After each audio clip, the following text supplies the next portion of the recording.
Be me, mid-30s, career woman, manager at one of the biggest beer companies in the region. I run part of the marketing and events division. Basically, the teams that make sure our beer shows up at festivals, bars, sports events, nightclubs, you name it. It's a man's world. Beer sales reps are mostly dudes. Logistics guys are all dudes. Event managers, mostly dudes. And me, the token woman at the table, the one they sometimes wheel out to say, "See? We're progressive. I didn't stumble into this job. At least, that's what I like to tell myself."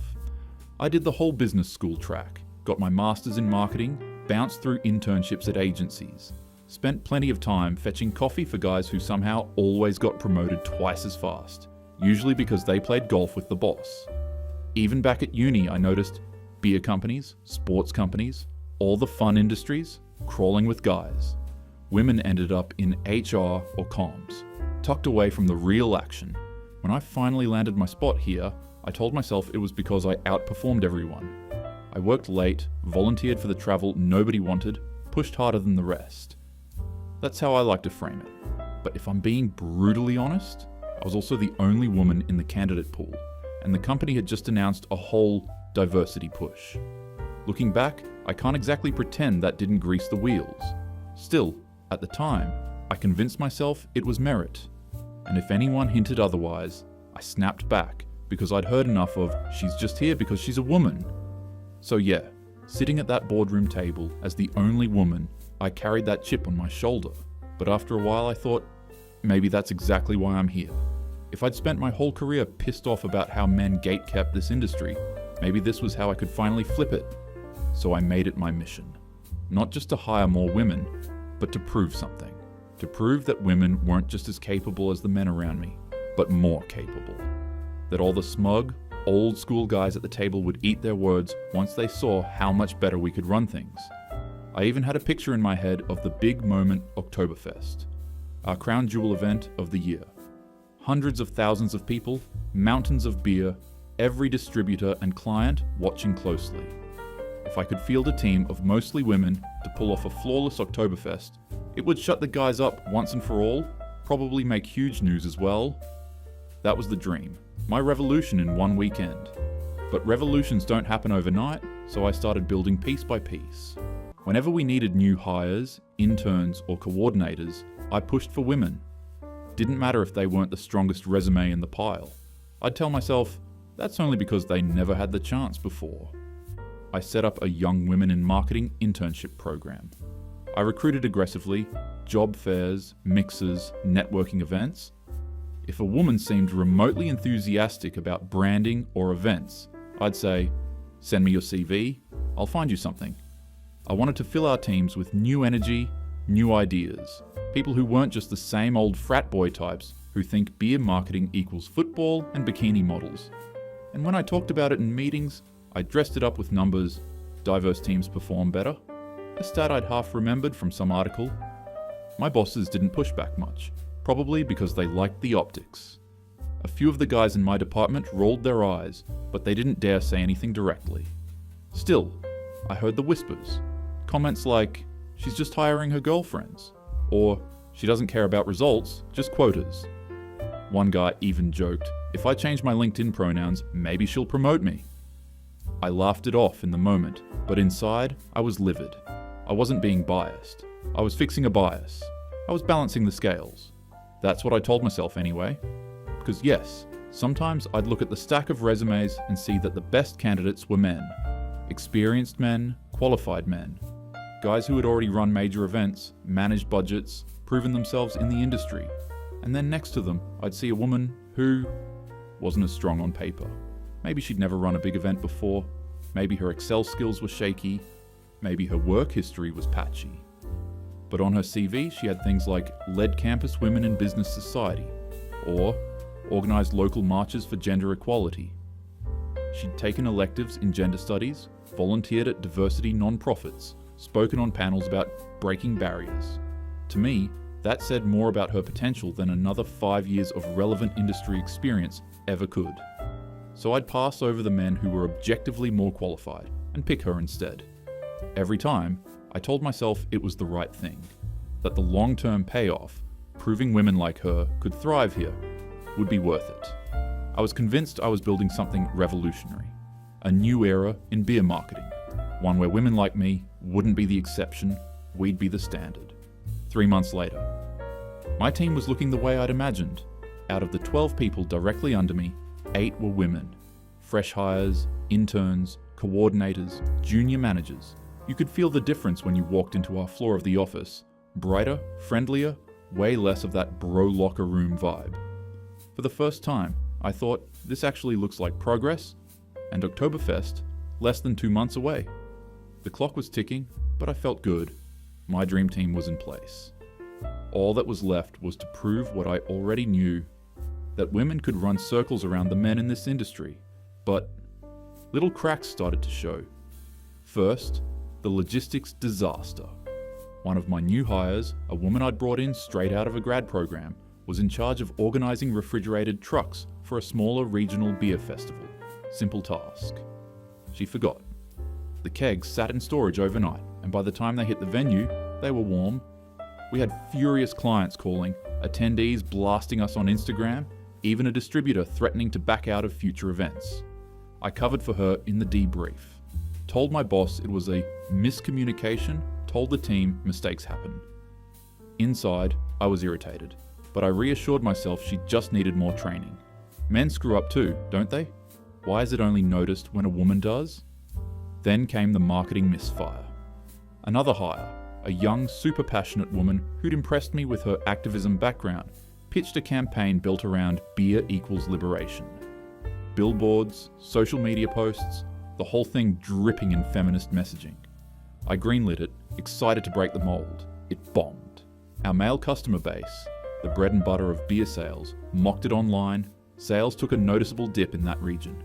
And even some of the women in the office said it felt a little forced. I told myself, that's just resistance to change. The old demographic isn't ready for it yet.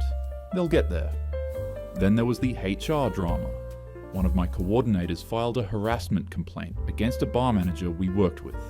I backed her immediately because I wanted her to feel supported. But after a full investigation, nothing stuck. The incident turned out to be little more than an offhand joke the guy made while loading kegs. Still, the damage was done. That venue, one of our bigger partners, started dragging its feet on renewals. My bosses weren't thrilled. I told myself, at least we're holding men accountable now. It's worth it. Meanwhile, I couldn't help noticing. The men on my team were carrying the load. They were the ones staying late, redoing botched reports, smoothing over angry clients. I saw it, but I told myself, well, that's what teamwork is. Women bring the ideas, men can handle the grunt work. Balance, right? But then came the first real confrontation. We were in a meeting about a delayed sponsorship rollout, yet another project that had gone sideways because of missed deadlines.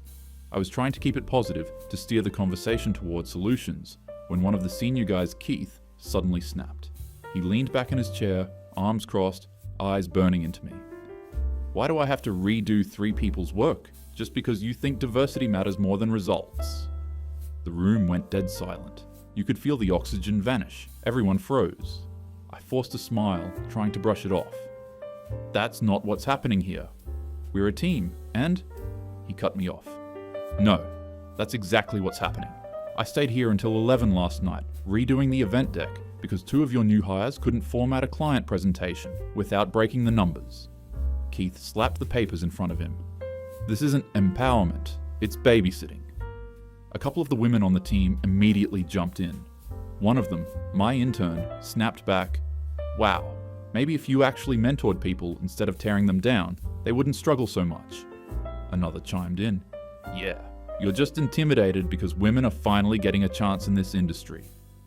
Keith laughed, sharp, bitter. Intimidated? Please. I don't care who I work with.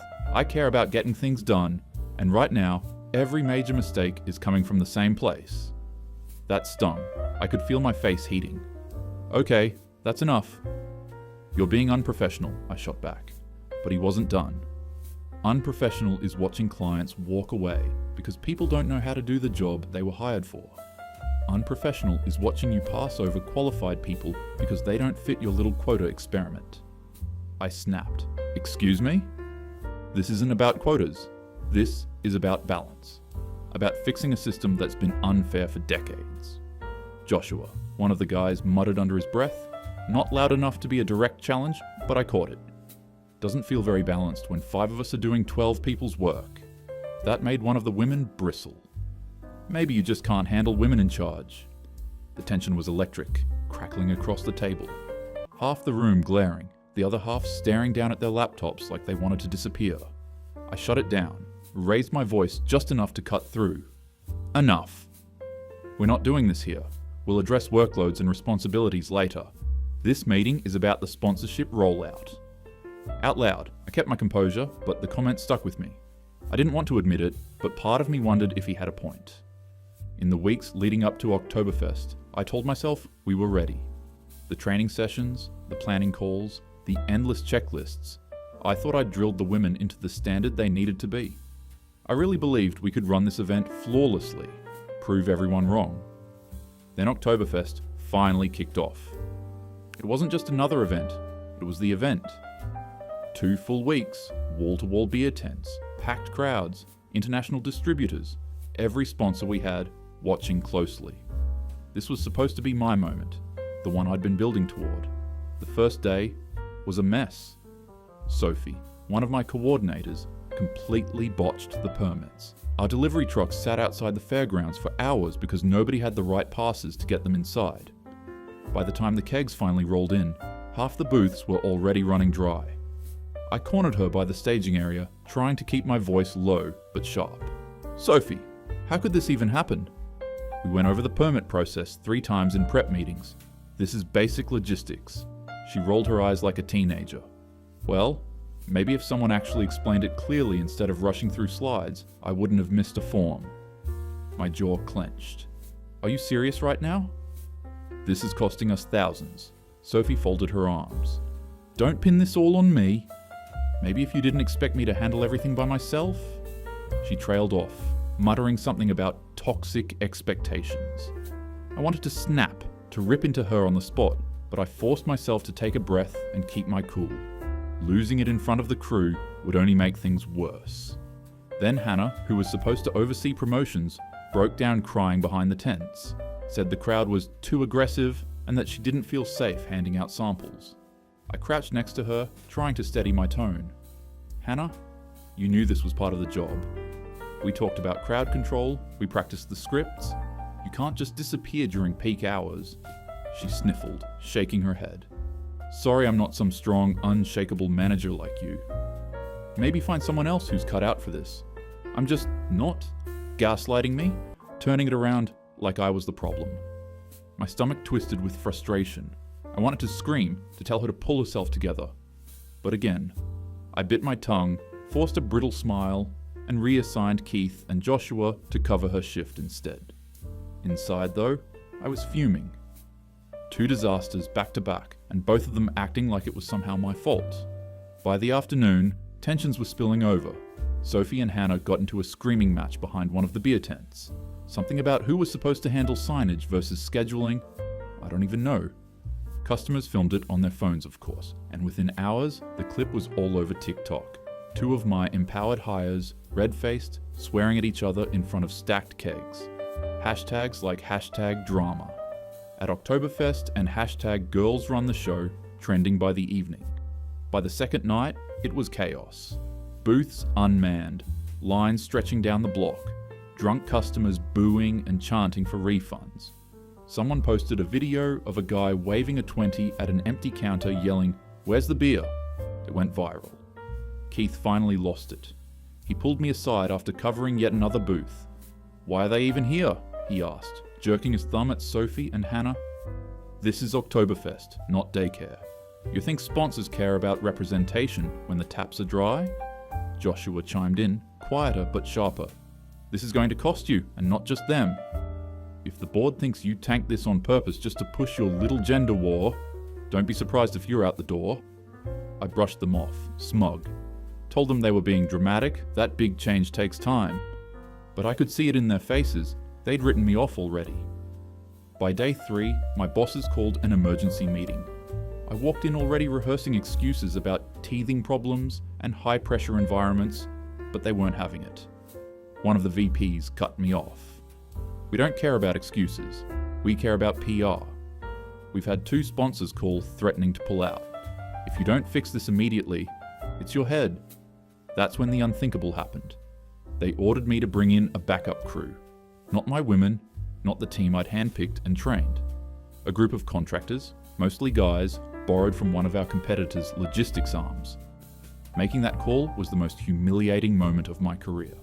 I dialed the number with my boss, glaring over my shoulder, practically dictating the words. My hand was shaking, my stomach tight.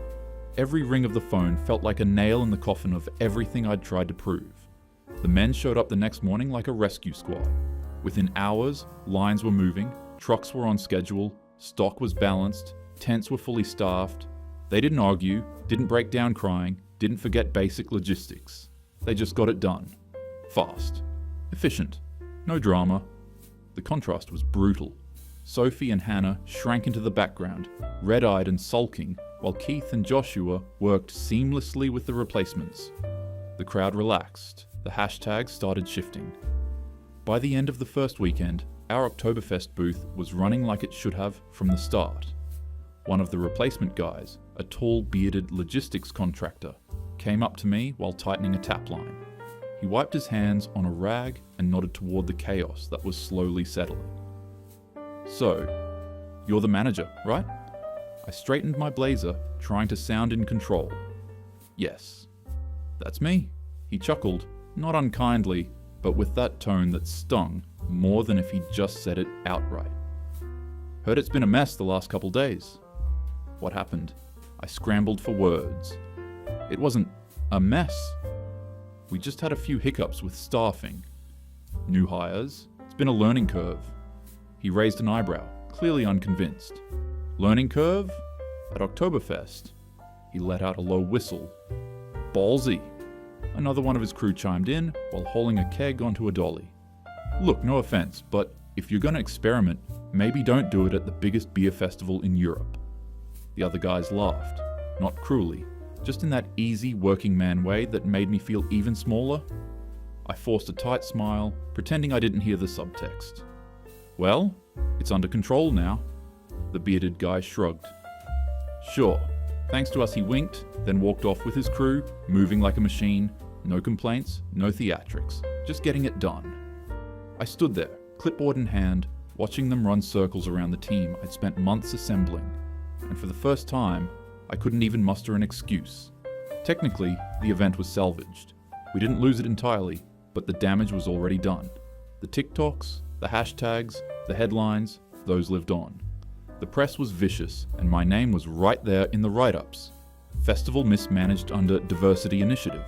I thought this was going to be my revolution, my proof that women could outshine men. Instead, it turned into Exhibit A, that they couldn't. Oktoberfest was officially over, and when I walked into the office the Monday after, HR and my VP were waiting. I didn't get fired, but I got slapped with a formal warning and restructured on the spot.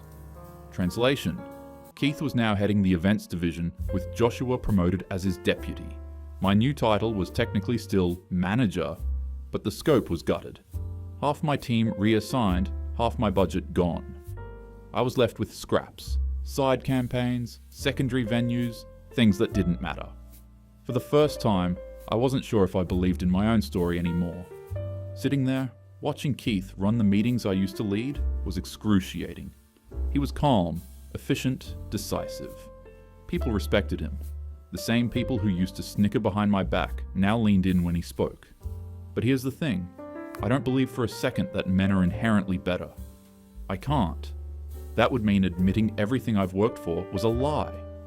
No, the problem wasn't the idea, it was the execution. I just hired the wrong women. Sophie with her attitude, Hannah with her tears. The activists who cared more about slogans than spreadsheets. Of course they failed. They weren't the right kind of women, the right women. Strong, focused, resilient. They're out there. I just have to find them. So while Keith plays boss, I've started making my own little list again. Names from LinkedIn, women I've met at panels, interns who talk about wanting to break into hard industries. I'll bring them in quietly, under the radar, build a new team, a better one. Because one bad Oktoberfest doesn't erase a truth I know deep down. Women are more capable than men. It's just a matter of proving it. And next time, I'll make sure I don't get it wrong.